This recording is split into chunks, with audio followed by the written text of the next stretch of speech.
This is IGN. PS5 owners are now canceling their PlayStation Plus subscriptions to protest Sony killing discs. Welcome to your IGN Daily Update. But first, Studio Canal, Fathom Entertainment, and Rialto Pictures have confirmed that the iconic Terminator 2 Judgment Day will be returning to the big screen this year for 35th anniversary screenings around the globe. T2 was made for theaters, and coming back to the big screen is the absolute best way to see this film, said director James Cameron in a statement published alongside the announcement. I believe it's safe to do spoilers after 35 years. So, spoiler alert, the good guys win against the AI superintelligence, and maybe that's a message of hope we all could use this summer. The screenings will come just in time for anyone who previously bought the film on PlayStation Network and is about to have their purchase deleted.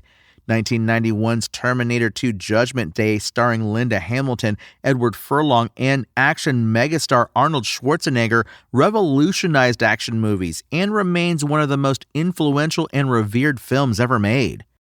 And Wario Land Super Mario Land 3 headlines Nintendo's latest additions to its classic game catalog, with more retro titles from both the Game Boy and Game Boy Advance. While technically a Super Mario Land threequel, the very first Wario Land barely features Nintendo's mascot at all, and instead establishes his naughty rival as a true video game star in his own right. Fans of later Wario Land titles will see where much of the series' gameplay originates, as the money-loving anti-hero searches for gold and treasures via various side-scrolling levels. Originally released for the Game Boy back in 1994, you can enjoy Wario Land Super Mario Land 3 on Switch and Switch 2 now, if you have a Nintendo Switch Online subscription. Other Game Boy titles now available include a so-so JRPG from Kemco, The Sword of Hope 2, and an okay top-down shooter from Jaleco, Fortified Zone. Finally, Nintendo Switch Online subscribers with the fancier expansion pack tier also now have access to Dr. Mario and Puzzle League, which brings 2 puzzle games for the price of 1. PS5 owners are canceling their PlayStation Plus subscriptions in protest at Sony's controversial decision to stop releasing games on physical discs. But the gesture will not force the console maker to change its mind, analysts say. Sony has drawn huge amounts of online criticism from PlayStation owners upset at the move to an all-digital future for all new PS5 games launched from January 2028 onwards, something that's almost certain to also continue on PS6.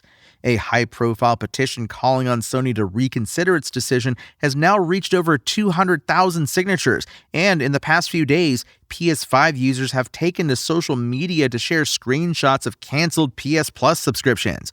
But speaking to IGN, Dr. Serkan Toto, CEO of Japanese game industry consultancy firm Kantan Games, suggested that even if 500,000 people canceled their PlayStation Plus subscription in protest, it would just be a drop in the ocean for Sony, which is not going to change its mind.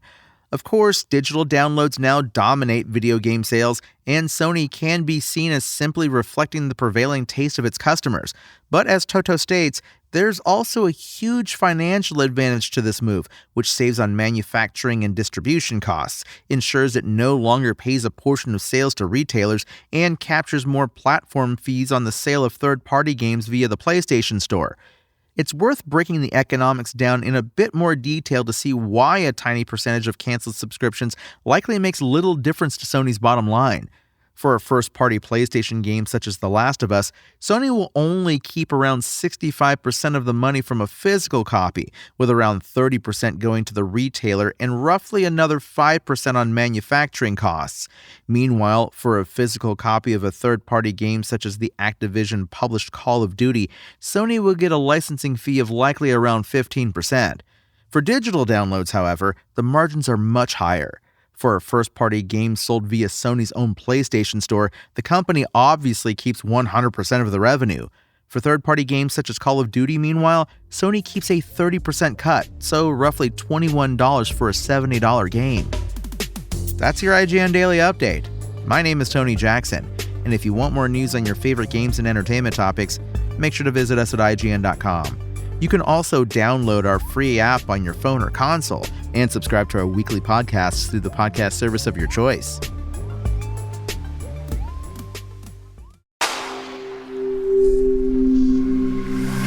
spoken layer.